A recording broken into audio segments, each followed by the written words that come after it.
আসসালামু আলাইকুম প্রিয় শিক্ষার্থীবৃন্দ, আমি তোমাদেরকে গত ক্লাসে বলেছিলাম যে কন্ডিশনাল 5 প্রকার: zero conditional, first conditional, second conditional, third conditional এবং মিক্সড কন্ডিশনাল। মিক্সড কন্ডিশনাল আমি দেখিনি, একটু পরে আবার দেখাচ্ছি সেটা। তাহলে আমি এই চারটাকে প্রথমত দেখাচ্ছি। জিরো কন্ডিশনাল হচ্ছে, ওর স্ট্রাকচার হচ্ছে if plus present plus present. তার অর্থ হচ্ছে if plus present indefinite plus present indefinite. আরও ক্লিয়ার করে বলি, উদাহরণ দেখলে বোঝা যাবে। ইফ ইউ টয়েল হার্ড, যদি তুমি বেশি পরিশ্রম করো। ইফ ইউ টয়েল হার্ড এটা প্রেজেন্ট ইনডিফিনিট। মেইন ক্লোজটাও হবে present indefinite. You can shine in life, তুমি উন্নতি করতে পারবে। তাহলে জিরো কন্ডিশনাল মানে হচ্ছে ইফ এর পরে প্রেজেন্ট ইনডিফিনিট হবে আর মেইন ক্লজটাও কিন্তু প্রেজেন্ট ইনডিফিনিট হবে। This is called zero conditional.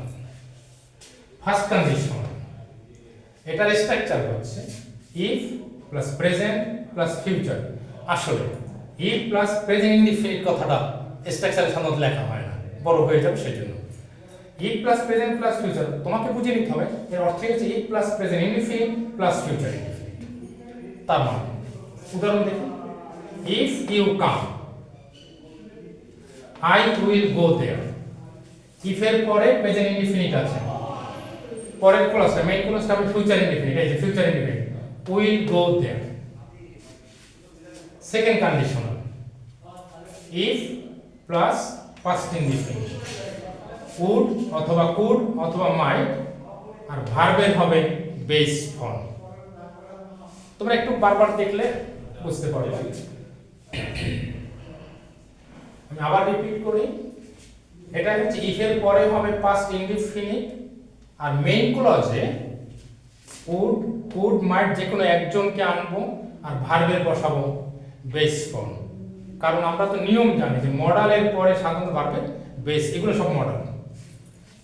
উদাহরণ দেখি সেকেন্ড কন্ডিশনালের, if you came I would go there. এখানে আমরা বেশিরভাগ সময় উডকে আমরা বেশি ব্যবহার করে থাকি, কিন্তু অর্থের যদি চাহিদা থাকে যে পারা বা হতে পারে এই টাইপের, তখন কিন্তু কুড বা মাইটকে আনতে হবে। বেসিক্যালি খুব সাধারণ দৃষ্টিতে আমরা এখানে উডটার ব্যবহারটাই বেশি করি। আমি আবার বলি, if you came I would go there. Third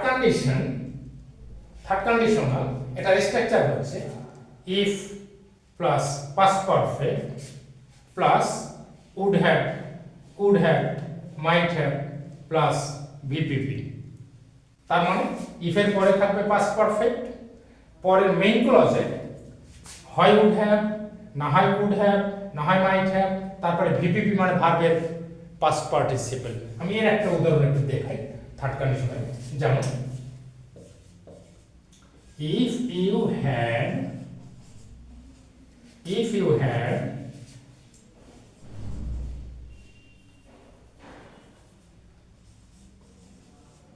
gone there, comma, you would have seen him.